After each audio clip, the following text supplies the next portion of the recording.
What is up guys, welcome back to my channel. Today I got you guys the brand new comic version die-cast Iron Man from Hot Toys.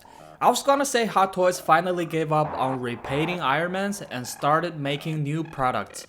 And they just announced this stealth version while I was making this video. Oof. Anyway, this time the Iron Man came in with two versions, Standard and Deluxe. Mine is Deluxe version. The product code is CMS07-D37 and D38. They are different from the MMS series. CMS stands for Comic Masterpieces, and there were only a few products before this Iron Man. They were The Friend, City Hunter, Seiko Nogami, Storm Rider, Zombie Deadpool, and the Armorized Deadpool. Okay, so before the review starts, as always, let's check out the figure and the accessories first.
I believe you are all familiar with the origin of the movie version Iron Man. In the comic, the character Iron Man first appeared in Tales of Suspense that was published in March 1963. And how Tony became Iron Man in the comic is not so different from the movie. The original appearance design of Iron Man has nothing much to do with high-tech, and I think he actually looked pretty funny. But in the later stories, Iron Man became more mechanized and muscular. This new die-cast Iron Man look is made based on later stories. You can see it has some super muscular curves and really shiny armor pieces. Let's check out the box first. The design of this box is same as all die-cast Iron Mans. The colors used on the box are red, yellow, and blue. These colors really reminds me of the old Marvel comics. On the front, there is a huge photo of this figure, and the background are some comic images. Compared with the movie versions, I think this one actually looks like a robot, like Ultron. There are a lot of these uneven shapes all over the body. I'm just okay with it. They don't look pretty, but just not ugly as well. And also there are many of these thick lines around the surface. If without these two elements, the figure will just look like this. And as a toy, I think that will be too simple and boring. So I'm quite satisfied with this surface design. There's a transparent cover around the neck, also two bigger ones around the arms. They do look really old-fashioned. The connecting part of the body and arm looks quite simple. There are just some circular patterns, but I think it matches with the figure style pretty well. Two things are different from the movie version Iron Man. One is the Iron Man does not have shoulder pieces. The shoulders are just a round ball shape. Second, it doesn't have inner chest details, or you can consider this is the detail.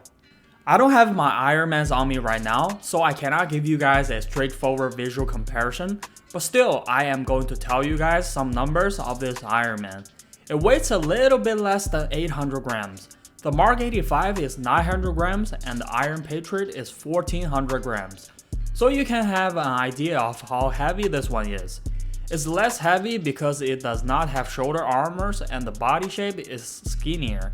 The major weights are still on the arms and legs. The height of this Iron Man is 33 centimeters. Also same as the Mark 85, concept version Mark 46, and all other diecast Ironmans. One really special thing about this Iron Man is it came in with 2 sets of armor pieces that you can switch. The figure originally came in with this transparent one. I guess not only our phone need a case, the mighty Iron Man also needs one. The case covers the head, neck, upper chest, belly, hips, forearms, and lower legs. To put it in a simple way to describe, the transparent case covers all the red areas except the hands. Some people don't like this design, but I actually think this case looks quite nice. The case pieces are crystal clear and they make the red paint look even shinier, which is pretty cool. But there are 2 things that I'm not sure yet. One is whether the case can be easily scratched or not. Second is, will they become yellow after time pass by? I guess we'll have to wait and find out the answers after a few months from now. If the results are not ideal, then the case might be the deadliest flaw of this figure in terms of design. One thing that makes me really disappointed is Hot Toys did not do anything to cover up the battery caps. With the transparent case, the screws are completely exposed. It really reminds me of those old days when Ironmans were still made with plastics. Especially on the head, the light switch button is closer to the front. Even you look at the head horizontally, the hole is still pretty eye-catching. The case pieces fit on the body pretty tight, but there are actually some small gaps between the pieces and the body. I love this design. It looks very nice and does not hurt the red paint while installing and removing. There are 6 spoilers on the back. On the hips, the circular pieces and the front pieces can also be moved. Okay, so now let's remove the transparent parts. Although there are a lot of these parts, but not every single one of them can be detached. This one on the head is magnetic, can be removed very easily, and the ear covers can also be removed as well. The forearms and legs are each covered with 2 pieces. The cases on the feet are fixed. Chest pieces are these 2 and all these parts can be removed as well. However, since there's no red color parts for these spots, the small black plug holes will have to just expose on the surface like this. And of course, the circular parts are also detachable. The lower chest piece and the back piece are not detachable, they are fixed, so do not try to remove them. This time the body put-up joint is at a higher spot. These gaps are made for the transparent parts, so if you don't put the transparent parts, it looks pretty bad.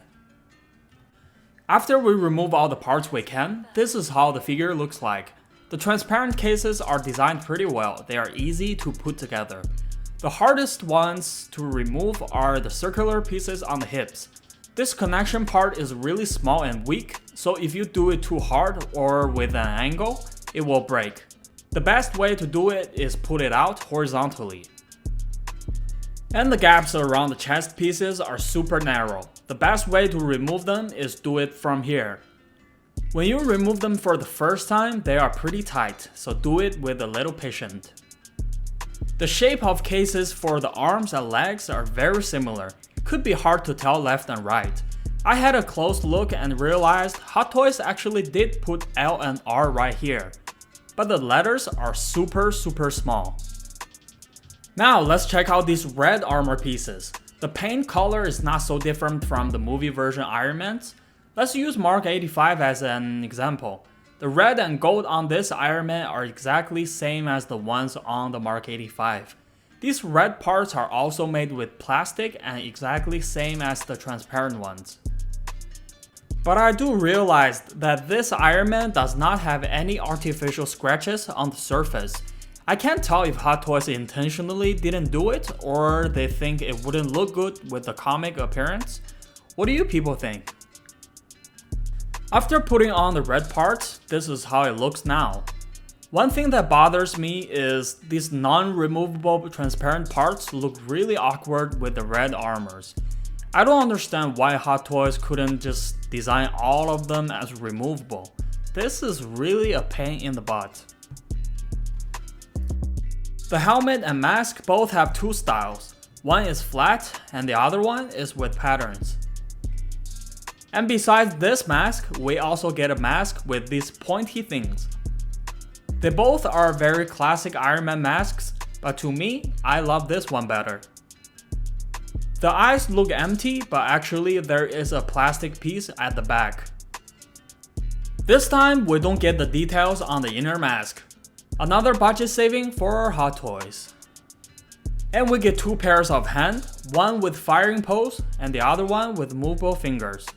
The hands also have these thick black lines all over, and the knuckles have these little things. Looks pretty cool. The palms looks plain, there is not much to say, and the light holes on these two hands are designed differently as well. There are 6 light spots in total. The head, the arc reactor, these 2 spots, and 2 hands. When you install the batteries for the chest, you need to remove this part. And to do it, you need to lift up these 2 spoilers first. One thing worth mentioning is Hot Toys changed the switch to this button style. It blends in just fine. Well, let's admit it, it's better only seeing the screw than seeing the screw and a black switch. But the switches for the hands are still the old style. The arc reactor looks like a honeycomb, looks very cool and clear. There are 2 screws under the feet. I opened them and there is nothing inside. Now let's check out the stand and the briefcase. First, you may already know this stand is from the Iron Man 3 series products. This time Hot Toys added a little bit of blue paint on here. It looks alright. And this part is still movable. The bottom is black and came in with a black plastic nameplate. I guess Hot Toys will never ever use metal plates again except for Star Wars products. The base can be light up, it takes 3 AAA batteries, the brightness is just fine. There are a lot of components for this workshop. First, plug this tube into the stand, and then let the black clip and this thing go through the tube. Put this thing under the biggest table piece, and also put it on the tube. Then connect this part with the other end of this table. Next, connect the table with this blue part. The blue part can be removed. And the corner is also movable. And put this little piece behind the table. Then place the hologram on it. This last table piece is magnetic. All you need to do is put it here and that's it. This thing you need to detach it first. Then put on this bigger blue piece. Remove the 2 caps on the top and put on the smaller blue piece. Then put this entire thing here. The 3 small robot arms are also magnetic. You can place them whichever the way you want. To be honest, I think this stand is pretty cool. Although some parts are from old products, but still the design is quite well. One problem is the gap of this part is too wide. The hologram can't stay on it firmly. The last accessory is the briefcase. It is made with full plastic, it's pretty light. The look of this thing is pretty advanced. The paintwork is very nice. Open the top, there are 2 layers you can open to the sides. Then you can put on the holograms and place the helmet in it. To me, the case is also a good one. It looks pretty simple, but feels really sci-fi.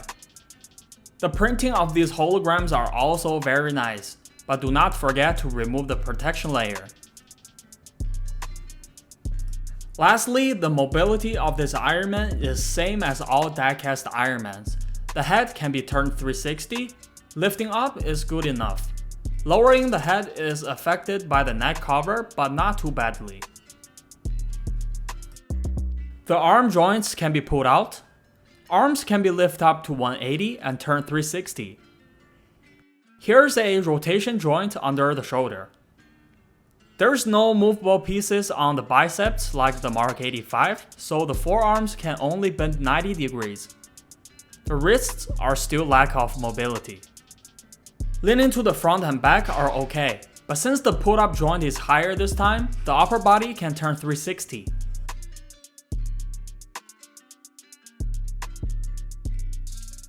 One thing you need to keep in mind is be careful when you move here with transparent parts. They might scratch each other. When lifting up these parts, the legs can move more freely. The legs can also be put down. They can reach 90 degrees to the front, 45 to the sides, and 45 to the back. My favorite part is this leg design. When you bend the lower legs, this part will slowly open. And there is also an inner detail. It is super cool. Hopefully we can get more designs like this on the future Ironmans. The ankles are just so-so, can't be moved too much. Also, you need to be careful to not scratch the transparent surface. Lastly, some people want to know if it's possible to put on Tony's head sculpt on this body. The answer is yes. The neck joint fits with this head sculpt. But it looked pretty weird when you put it on. Me personally wouldn't use a head sculpt since I love the helmet head very much. Hopefully in the future some third-party brands can make some comic versions Tony's head sculpt. Overall, I was actually really tired of the Hot Toys movie version Ironmans. But this comic version did bring up my interest to this character again. I think it looks super cool and also the accessories are really nice. I even like this one better than the Mark 85. But the concerns I have is still about the transparent case. Alright, there you have it, the comic version diecast Iron Man from Hot Toys. Hope you all enjoyed the video. If you did, please like and subscribe. This is 33, I'll see you guys in the next one.